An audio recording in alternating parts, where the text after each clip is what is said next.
नमस्कार, मैं मुकेश कुमार सितारा क्लासेस के इस YouTube प्लेटफॉर्म पे आप सभी का स्वागत करता हूं। और जो नए स्टूडेंट जुड़े हैं वो हमारे चैनल को सब्सक्राइब कर लें और शेयर कर दें और बेल आइकन दबा दें, जिससे आने वाला किसी भी क्लास का नोटिफिकेशन आपके पास सबसे पहले पहुंचे। तो चलिए दोस्तों, हम लोगों ने इस क्लास के अंतर्गत शुरू कर रखा है वैदिक सभ्यता। और इससे पहले की जो क्लास थी उसमें हम लोगों ने अध्ययन किया था वैदिक सभ्यता के अंतर्गत सामान्य परिचय का। आज हम अध्ययन करने वाले हैं वैदिक सभ्यता के अंतर्गत ऋग्वैदिक काल के बारे में अध्ययन करेंगे, क्योंकि सामान्य परिचय में हम लोगों ने वैदिक सभ्यता को दो भागों में बांटा था। एक बांटा था ऋग्वैदिक काल और दूसरा था उत्तर वैदिक काल। ऋग्वैदिक काल की हम लोगों ने चर्चा की थी कि 1500 ईसा पूर्व से लेकर 1000 ईसा पूर्व तक का जो काल था वो था ऋग्वैदिक काल। जिस काल में हम बात करें वेद की तो ऋग्वेद है। किसकी बात करें? वेद की बात करें तो वो वेद कौन सा है? ऋग्वेद है। वैसे हम बात करें कि ऋग्वेद के अंतर्गत ऋग्वेद का कोई लेखक नहीं है, क्योंकि वेद सभी के सभी क्या है? अपौरुष है। क्या है? अपौरुष है। लेकिन इसके इन सभी वेदों का जो संकलन किया था तो संकलन करता महर्षि कृष्ण देवपायन था। एक संकलनकर्ता होता है और एक लेखक होता है। तो इसके वेदों के लेखक के बारे में किसी आदमी का नाम नहीं आता, क्योंकि अपौरुष आता है। इसका मतलब हम हमारे इस वेद को हम वेदों को क्या मानते हैं? वेदों को मानते हैं अपौरुष, यानी देवताओं के द्वारा रचित मानते हैं। इसके द्वारा रचित मानते हैं? देवताओं के द्वारा। लेकिन इनकी प्रतियों को इकट्ठा करने वाला एक व्यक्ति था जिसका नाम था महर्षि कृष्ण देवपायन, यानी वेद व्यास। कौन था? वेद व्यास था। तो उसने क्या किया था? संकलन किया था, इकट्ठा किया था इसको। ठीक है, तो आज हम अध्ययन करेंगे वेद। हमारा पॉइंट है वेद।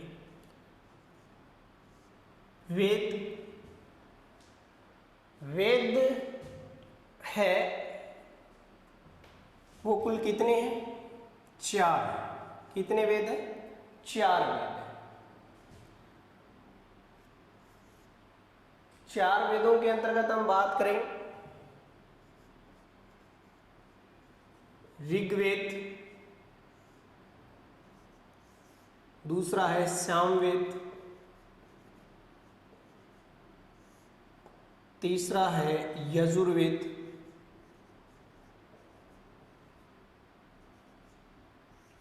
और चौथा है अथर्ववेद।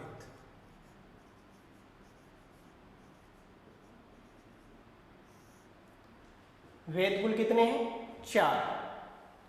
अब यहां से छोटे छोटे क्वेश्चन बन के आते हैं। इन 3 वेदों को, यानी ऋग्वेद, सामवेद, यजुर्वेद, इनको वेद त्रय कहा जाता है। वेद त्रय, ध्यान रखना। वेद, ऐसा क्वेश्चन आ सकता है निम्न में से वेद त्रय में शामिल वेद नहीं है, तो उत्तर क्या बन जाएगा वहां पे? अथर्ववेद, क्योंकि अथर्ववेद है वो वेद त्रय में शामिल नहीं है। इन 4 वेदों को क्या कहा जाता है? वेद संहिता की संज्ञा दी गई। किसकी संज्ञा दी गई? वेद संहिता। क्या कहा गया? वेद संहिता की संज्ञा दी गई है। 4 वेदों को क्या दी गई है? वेद संहिता की संज्ञा दी गई है। 3 वेद, ऋग्वेद, सामवेद और यजुर्वेद, इसको क्या कहा जाता है? वेद त्रयी कहा जाता है। ठीक है। अब उसके बाद में हम आज अध्ययन करेंगे एक वेद का, ऋग्वेद। किसका अध्ययन करेंगे? ऋग्वेद। ऋग्वेद, ठीक है, आज का अपना पॉइंट है ऋग्वेद। तो आज हम अध्ययन करेंगे ऋग्वेद के बारे में। तो ऋग्वेद है वो ऋग प्लस वेद से बना है, ऋग प्लस वेद से बना है। और ऋग का अर्थ यहाँ पर होता है छंदों तथा चरणों से युक्त मंत्र। इस ऋग का अर्थ क्या है? छंदों तथा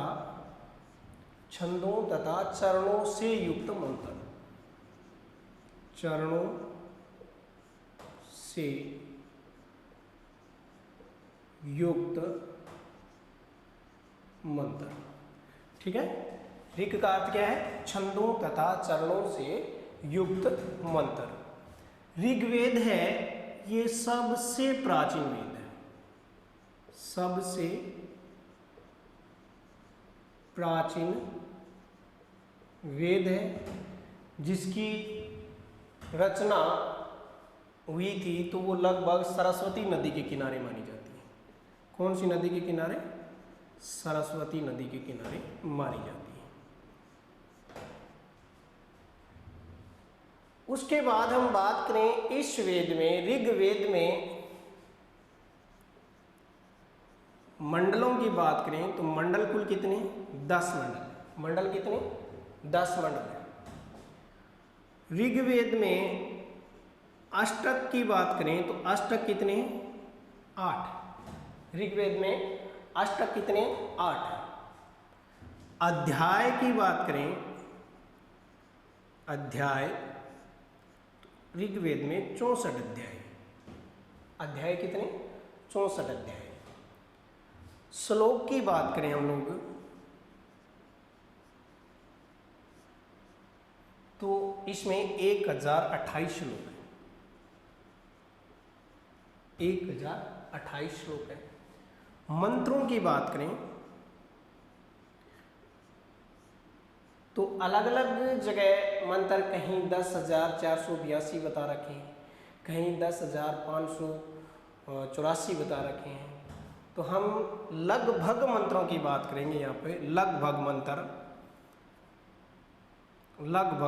मंत्र इसमें 10,600 मंत्र है। कुल मंत्र कितने? 10,600 मंत्र। उसके अलावा ऋग्वेद के 3 पाठ हैं। पाठ या भाग की बात करें, ऋग्वेद के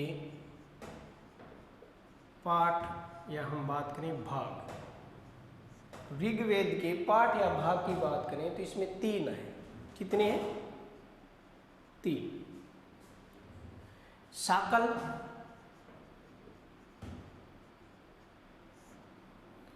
साकल में 1017 सूक्त है, 1017 सूक्त, ठीक है।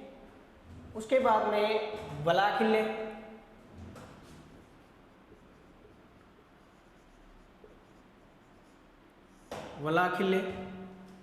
वलाखिल्य में 11 मंत्र है।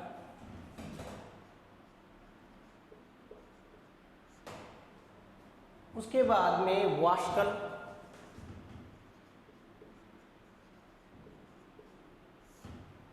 वाष्कल में 56 मंत्र है।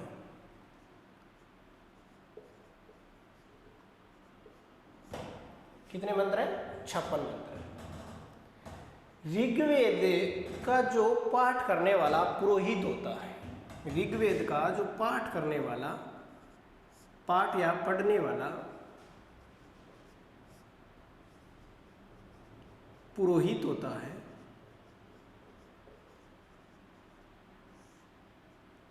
उसे होता या होत्री कहा जाता है। क्या कहा जाता है? होता या होत्री कहा जाता है। ध्यान देना, साधारण से तरीके से आपको ज़्यादा दिमाग में बटर नहीं रखनी है, साधारण तरीके से पढ़ना है इसको, कोई हार्ड पॉइंट नहीं है। मंडल जो परीक्षा की दृष्टि से इम्पोर्टेंट है वो चीज़ें मैं आपको साथ साथ में बताता जाऊँगा। मंडल कुल कितने 10 है। अष्टक यानी 8, कितने अष्टक है 8। अध्याय 64, कितने अध्याय है 64, उसमें कुल श्लोक कितने हैं 1028, मंत्र कितने 10,600 लगभग, ठीक है। ऋग्वेद का जो पाठ है या भाग है वो कुल कितने हैं 3 है। शाकल 1017 सूक्त है, इसमें वलाखिल्य 11 मंत्र है और वाष्कल यानी 56 मंत्र होते हैं। इसका जो पाठ करने वाला व्यक्ति होता है, या हम बात करें ऋग्वेद का जो पाठ करने वाला व्यक्ति है उसे क्या कहते हैं हम होता या होत्र कहते हैं। क्या कहते हैं होता या होत्र कहते हैं। ऋग्वेद की 5 शाखाएं हैं। शाखाएं कुल कितनी 5। ऋग्वेद की शाखाएं कितनी 5।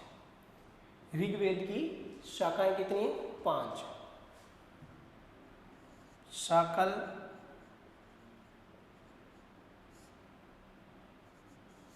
वाष्कल, शाकल, वाष्कल, अश्वलायन,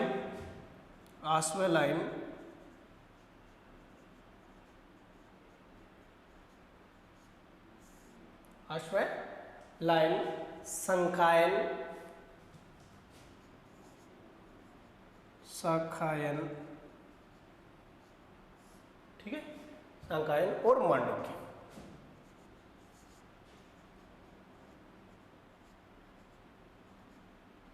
क्या है मांडुक्य। शाखाएं कितनी है 5। ध्यान देना, ऋग्वेद के पाठ या भाग कितनी है 3। ऋग्वेद की शाखाएं कितनी है 5। शाकल, वाष्कल, अश्वलायन, शाखायन और मांडुक्य, ठीक है। उसके बाद में ऋग्वेद है वो, उसमें पूरे के अंदर देवताओं की स्तुति और प्रार्थना है, यानी देवताओं की स्तुति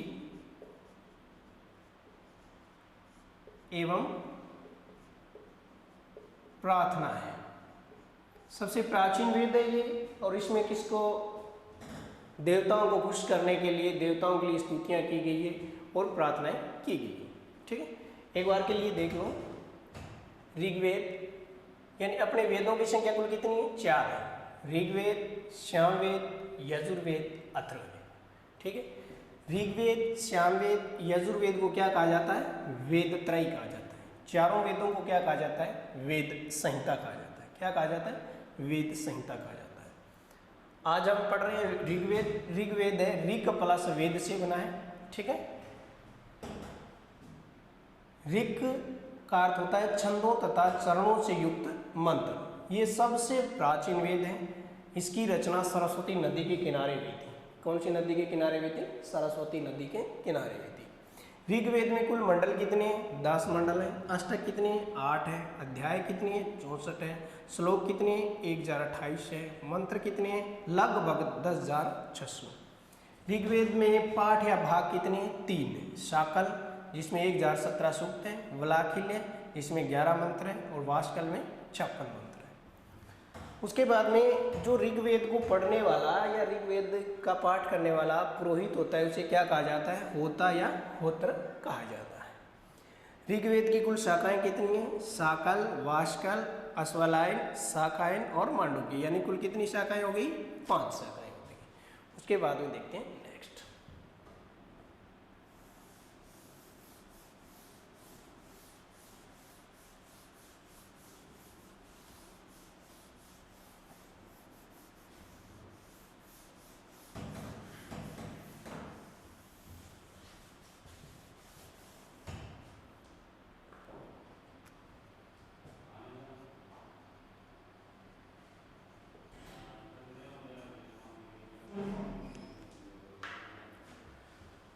देखो ऋग्वेद में कुल 10 मंडलों की हम लोगों ने चर्चा की थी, तो 2 से लेकर 7 मंडल तक प्राचीन मंडल है, यानी दूसरे मंडल से लेकर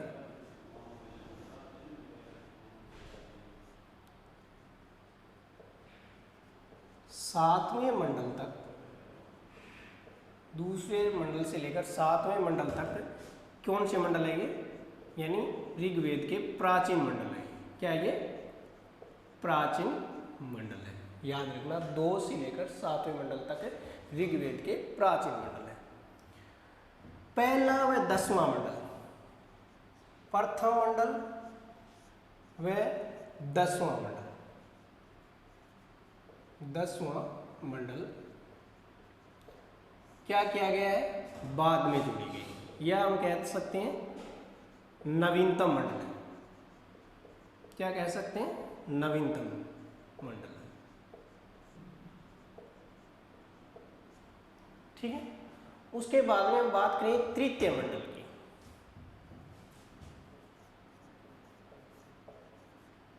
तृतीय मंडल, तृतीय मंडल की बात करें तो इस मंडल की रचना है वो विश्वामित्र के द्वारा मानी जाती है।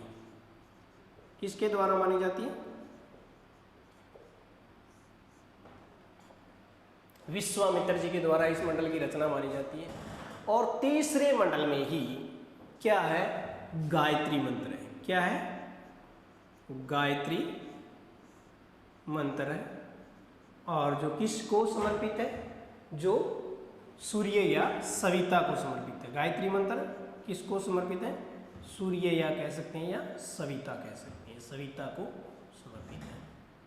ठीक है।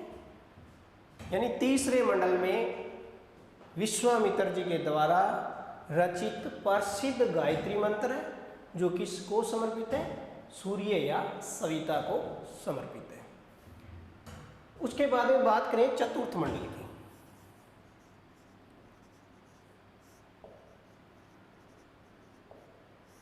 चौथा मंडल, चौथा मंडल है, इसकी रचना की थी वामदेव अंगिरस ने। वामदेव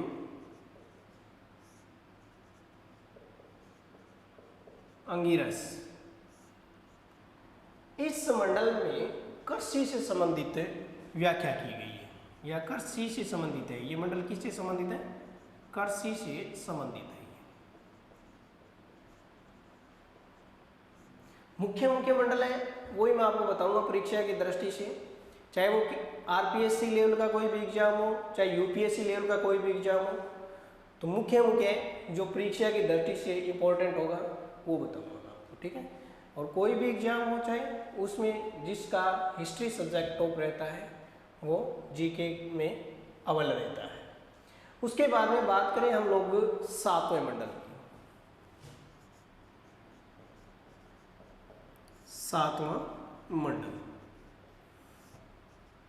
7वां मंडल है वो गुरु विशिष्ट के द्वारा माना जाता है। गुरु विशिष्ट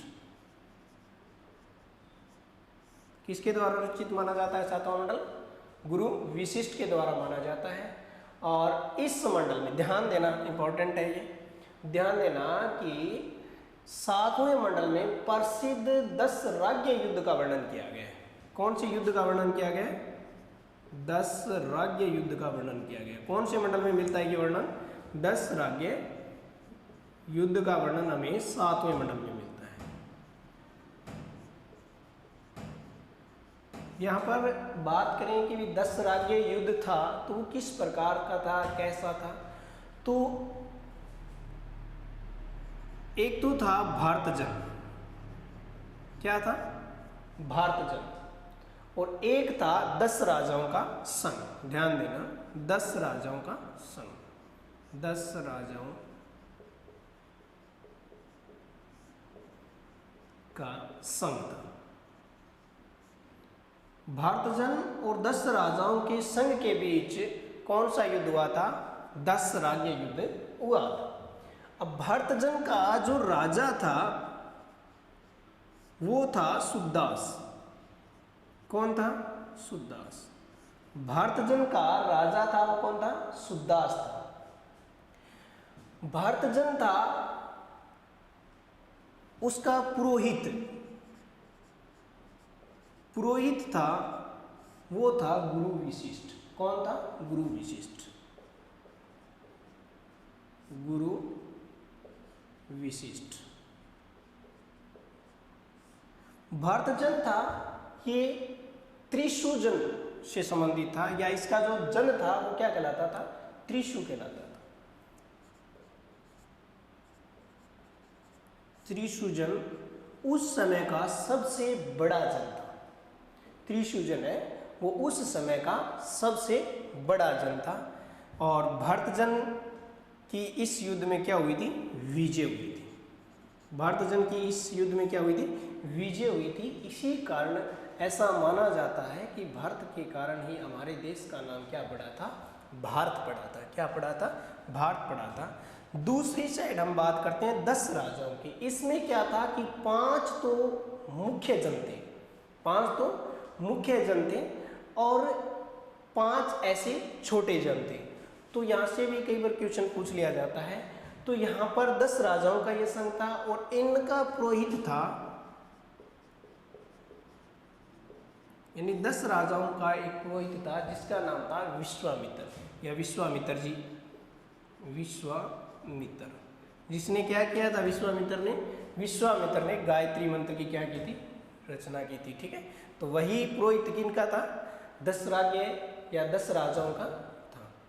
उसके बाद में इसके जो पंचजन थे, जो मुख्य पंचजन थे, उन जनों की बात करें तो उनमें था अनु,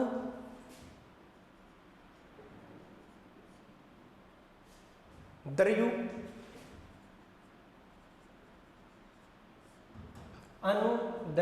यदु, पुरु और तुर्वस, और 5 से छोटे छोटे जन थे। अब यहाँ से क्वेश्चन किस प्रकार के पूछे जाते हैं? पीछे के एग्जामों में जो क्वेश्चन थे वो इस प्रकार के थे कि सुदासन, या हम कहें कि दशराज्य युद्ध में गुरु विशिष्ट ने, दशराज्य युद्ध में गुरु विशिष्ट ने किस पक्ष की ओर से भाग लिया था? तब तो आ जाएगा कौन से? भरत जन की ओर से भाग लिया था। या यहाँ से पूछ लिया किस जन की ओर था? तो त्रिशु जन की ओर से था। किसकी ओर के था? त्रिशु जन की ओर के। और कौन था? गुरु विशिष्ट था। उसके बाद में ये बात करें कि दशराज्य युद्ध में सबसे बड़ा जन था तो त्रिशु जन हो जाएगा। अब यहाँ से भी समझना कि 10 राज्य युद्ध में या 10 राजाओं में, या हम बात करें पंचजन में, या हम बात करें कि 10 राज्य युद्ध में 10 राजाओं की तरफ से किसने भाग लिया था? तो 10 राजाओं की तरफ से किसने भाग लिया था? विश्वामित्र जी ने भाग लिया था। किसने लिया था? विश्वामित्र जी ने। और ऐसा क्वेश्चन भी आ सकता है कि पंचजन में सबसे शक्तिशाली जन कौन सा था? पंचजन में सबसे शक्तिशाली जन कौन सा था? तो उसमें समय याद रखना पुरु जन था, वो पंचजन में सबसे शक्तिशाली जन था। पुरु जन था वो पंचजन में। इस 5 में सबसे शक्तिशाली कौन सा था? पुरु था। और सबसे बड़ा जन था, दशराज्य युद्ध में सबसे बड़ा जन भाग लेने वाला था, तो वो कौन सा था? त्रिशु जन था। दशराज्य युद्ध में किस जन की विजय हुई? तो किस जन की हुई? त्रिशु जन की। दशराज्य युद्ध में किस पुरोहित की विजय हुई? तो गुरु विशिष्ट की। किस राजा की विजय हुई? तो सुदास की हुई थी। किसकी विजय हुई थी? सुदास की विजय हुई थी। ठीक है। और विश्वामित्र ने किसकी तरफ से भाग लिया था? तो विश्वामित्र ने 10 राजाओं के नाम 10 राजाओं की संघ की तरफ से भाग लिया था, या पंचजन की तरफ से उसने भाग लिया था। ठीक है। उसके बाद में नेक्स्ट बढ़ते हैं। 9वां मंडल है वो सोम ऋषि का है। किसका है? 9वां मंडल है वो क्या है? सोम ऋषि का है। इसको मिटा सकता हूँ।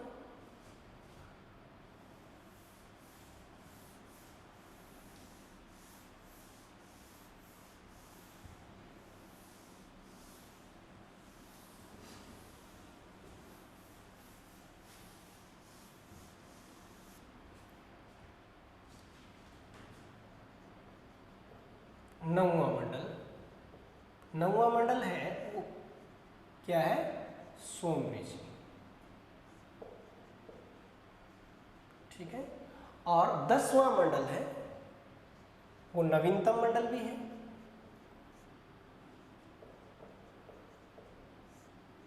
ठीक है। इसमें पुरुष सूक्त मिलता है, क्या मिलता है? पुरुष सूक्त,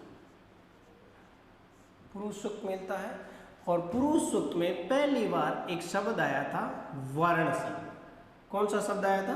वर्ण। वर्ण कितने थे? 4 थे, ठीक है। जिस प्रकार से ब्राह्मण, क्षत्रिय, वैश्य, शूद्र, यानी एक विशाल पुरुष के मस्तिष्क से ब्राह्मण का उदय हुआ, भुजाओं से क्षत्रिय का उदय हुआ, उसके बाद जंघाओं से हम बात करें वैश्य का, और पैरों से शूद्र। तो वर्ण शब्द सर्वप्रथम 10वें मंडल में आया था। कौन से मंडल में आया था? 10वें मंडल में आया था। वर्ण शब्द सबसे पहले रंग के लिए प्रयुक्त हुआ था। किसके लिए प्रयुक्त हुआ था? रंग के लिए। किसके लिए प्रयुक्त हुआ था? रंग के लिए। आगे जैसे ही हम वर्ण पढ़ेंगे तो वर्ण में इसकी व्याख्या करेंगे, ठीक है। लेकिन यहाँ ध्यान देना, 10वां मंडल जिसमें क्या मिलता है? पुरुष सूक्त मिलता है। वर्ण शब्द पहली बार आया, और एक आदि पुरुष या आगार पुरुष के से ब्राह्मण, क्षत्रिय, वैश्य और शूद्र, ठीक है। उसके बाद में हम बात करें कि ऋग्वेद में नदी सूक्त मिलता है। ऋग्वेद के नदी सूक्त में, ऋग्वेद के नदी सूक्त में अपने को 21 नदियों का उल्लेख मिलता है। कितनी नदियों का? 21 नदियों का। ऋग्वेद के नदी सूक्त में अपने को कितनी नदियों का उल्लेख मिलता है? 21 नदियों का उल्लेख मिलता है, जिसमें गंगा का जो उल्लेख है वो कितनी बार है? 1 बार। कितनी बार है? 1 बार है। यमुना नदी का जो उल्लेख है वो 3 बार है। ध्यान देना, ये शब्दों पे काफ़ी बार क्वेश्चन बने हैं, तो थोड़ा सा ध्यान रखना है। गंगा का उल्लेख कितनी बार है? 1 बार है। और यमुना का उल्लेख कितनी बार है? 3 बार है। और नदी सूक्त में कुल कितनी नदियों का उल्लेख लगभग मिलता है? तो अपने को नदी सूक्त में 21 नदियों का उल्लेख मिलता है। ऋग्वेदिक काल का जो प्रमुख देवता था वो था इंद्र। कौन था? इंद्र। ऋग्वेद काल का प्रमुख देवता था, तो कौन सा देवता था? इंद्र था। और इंद्र के लिए 22 बार, इंद्र शब्द का उल्लेख है वो ऋग्वेद में कितनी बार मिलता है? 250 बार। कितनी बार उल्लेख मिलता है? 250 बार उल्लेख मिलता है। उसके बाद में महत्वपूर्ण देवता भी था, इसके बाद इंद्र के बाद तो अग्नि था। कौन था? अग्नि देवता था। अग्नि का अपने को ऋग्वेद में उल्लेख है वो 200 बार मिलता है। कितनी बार उल्लेख मिलता है? 200 बार उल्लेख मिलता है। अग्नि है वो देवता और मानव के बीच मध्यस्थता करने वाला देवता था। अग्नि देवता है वो किस प्रकार का देवता था कि देवता और मानव के बीच मध्यस्थता करने वाला ऋग्वेदिक कालीन देवता था। तो वो कौन था? अग्नि था। कौन था? अग्नि था। उसके बाद में ऋग्वेद में कर्षी के लिए या कर्षी का उल्लेख है वो 24 बार हुआ है। कितनी बार हुआ है? 24 बार, ठीक है। ऋग्वेद के इसी 10वें मंडल में, ऋग्वेद के 10वें मंडल में और विवाह सूक्त मिलता है। क्या मिलता है? विवाह सूक्त। कौन से मंडल में मिलता है? 10वें मंडल में मिलता है विवाह सूक्त। और विवाह सूक्त या हम बात करें, ये जो विवाह प्रथा है वो किसने शुरू की थी? तो विवाह प्रथा है वो दृक्तमा ऋषि ने शुरू की थी। दृक्तमा ऋषि ने, यानी सर्वप्रथम शादी करने वाला व्यक्ति था तो वो कौन था? दृक्तमा था। किसने शुरू की थी विवाह प्रथा? दृक्तमा ऋषि ने शुरू की थी। उसके बाद एक बार के लिए देख लो, 9वां मंडल सोम ऋषि के द्वारा, 10वें मंडल में कौन सा सूक्त मिलता है? पुरुष सूक्त मिलता है, जिसमें किस शब्द का पहली बार प्रयोग हुआ है? वर्ण शब्द का प्रयोग पहली बार हुआ है। वर्णों की कुल संख्या कितनी है? 4। वर्ण शब्द किसके लिए आता है? तो वर्ण शब्द रंग के लिए आता है। किसके लिए प्रयुक्त होता है? रंग के लिए। वर्ण की बात करिए हम लोगों ने, ब्राह्मण, क्षत्रिय, वैश्य और शूद्र, ठीक है। उसके बाद में हम बात करें कि ऋग्वेद में नदी सूक्त है। नदी सूक्त में कुल कितनी नदियों का उल्लेख होता है? 21 नदियों का उल्लेख होता है, जिसमें गंगा का 1 बार उल्लेख किया गया है और यमुना का कितनी बार उल्लेख किया गया है? 3 बार उल्लेख किया गया है। ऋग्वेदिक कालीन प्रमुख देवता था, तो वो देवता कौन था? इंद्र था। कौन था? इंद्र था। इंद्र के लिए 250 बार इंद्र शब्द का प्रयोग किया गया है। दूसरा प्रमुख देवता था तो वो कौन था? अग्नि था। अग्नि के लिए 200 बार अग्नि शब्द का प्रयोग किया गया है, जो देवता और मनुष्य के बीच क्या करता था? मध्यस्थता करता था। उसके बाद में कर्षि शब्द का प्रयोग वो कुल कितनी बार हुआ है? 24 बार हुआ है। और ऋग्वेद में ही हमें, ऋग्वेद के 10वें मंडल में हमें क्या मिलता है? विवाह सूक्त भी मिलता है। और विवाह पढ़ता है वो किसने शुरू की थी? दीर्घता महर्षि ने शुरू की थी।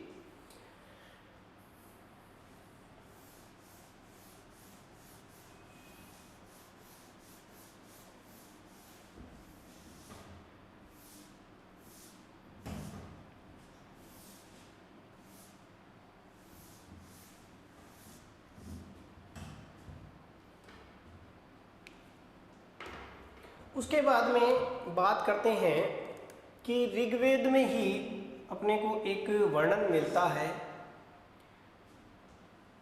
हिमालय पर्वत के बारे में।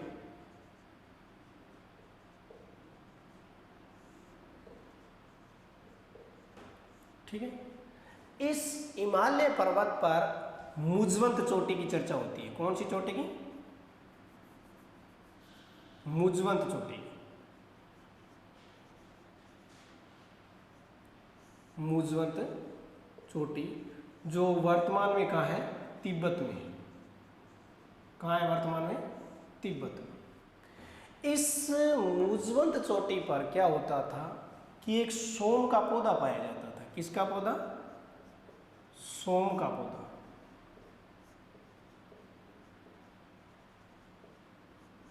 मुजवंत चोटी पे कैसा पौधा पाया जाता था? सोम का पौधा पाया जाता था। इस सोम के पौधे से एक नशीला पदार्थ तैयार किया जाता था। वो नशीला पदार्थ क्या कहलाता था? सोम रस कहलाता था। सोम रस क्या कहलाता था? सोम रस कहलाता था। इस काल में ये जो नशीला पदार्थ सोम रस है वो वाजपेय यज्ञ के काल में काम आता था। जब वाजपेय यज्ञ किया जाता था उस समय किसका प्रयोग किया जाता था? सोमरस का प्रयोग किया जाता था। ठीक है, वाजपेय यज्ञ के अंतर्गत क्या होती है? रथ दौड़ होती है। क्या होती है? रथ दौड़ होती है। यानी राजा अपने आप को क्या दर्शाता है? वहाँ पर शक्तिशाली दर्शाता है या अपने आप को श्रेष्ठता दर्शाता है कि मैं एक श्रेष्ठ राजा हूँ। क्या हूँ? मैं एक श्रेष्ठ राजा हूँ। तो ध्यान देना, ऋग्वेद के अनुसार हिमालय पर्वत पर मुजवंत चोटी मिलती है या है। ठीक है, इस मुजवंत चोटी पर कौन सा पौधा है? सोमरस का पौधा पाया जाता है। सोम का पौधा पाया जाता है, जो जिससे नशीला पदार्थ क्या तैयार किया जाता है? सोमरस तैयार किया जाता है। और सोमरस का प्रयोग उस काल में किस दौर में होता था? वाजपेय यज्ञ के दौरान होता था। और वाजपेय यज्ञ किस प्रकार का यज्ञ होता है? रथ दौड़ होती है। क्या होती है? रथ दौड़ होती है। और ये जो मुजवंत चोटी है ये वर्तमान में कहाँ पर है? तिब्बत में चली गई है। कहाँ पर है? तिब्बत में। ऋग्वेद काल में या ऋग्वेदिक काल में क्या होता था? राजा है वो वंशानुगत होता था। राजा क्या होता था? वंशानुगत होता था। वंशानुगत होता था। ये वंशानुगत यानी एक राजा है, उसका पुत्र भी राजा बनेगा, फिर उसके पुत्र का पुत्र राजा बनेगा, तो वंशानुगत होता था राजा। ठीक है, इस काल में दास प्रथा भी क्या थी? प्रचलित थी। दास प्रथा भी क्या थी, प्रचलित थी। ठीक है, दास प्रथा भी क्या थी, प्रचलित थी। उसके बाद में ऋग्वेद में जो सूक्त है वो जो ऋग्वेद है, ऋग्वेद में सूक्त है वो किसके द्वारा रची गई, और यहाँ से जो महिला रचयिता है या महिला कवयित्री है उनके नाम प्रमुख रहते हैं, क्योंकि वहाँ से कई बार क्वेश्चन पूछ लिया जाता है।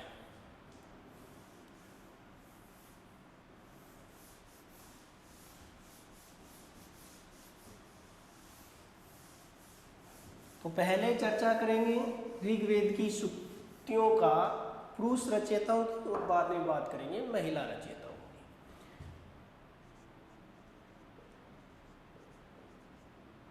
की। ऋग्वेद के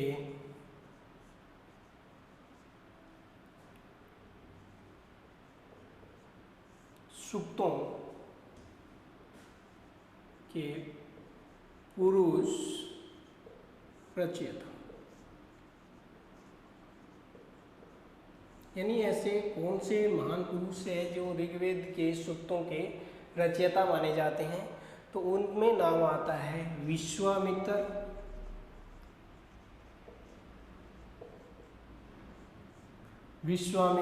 वामदेव, विशिष्ट,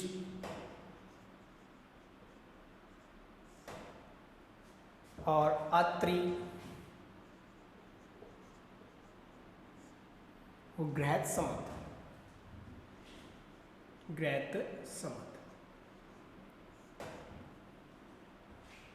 विश्वामित्र, वामदेव, विशिष्ट, अत्रि, गृहत समत, इन पुरुषों ने क्या किया था, ऋग्वेद की सूक्तियों की रचना की थी। दूसरा है ऋग्वेद के सूक्तों की महिला, या हम बात करें स्त्री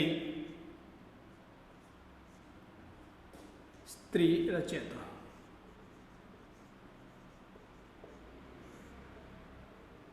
इनमें नाम आता है लोपामुद्रा,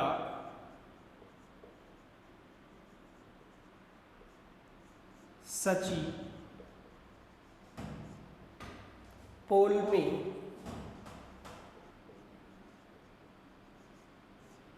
काक्षावर्ती,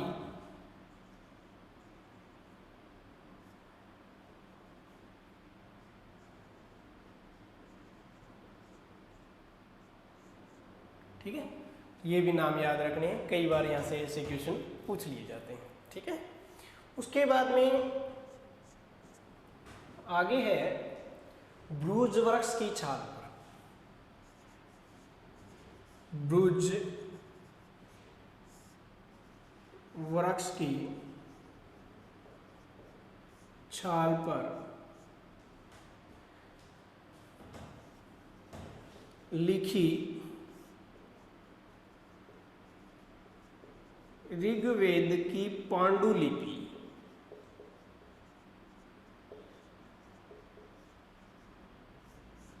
ऋग्वेद की पांडुलिपि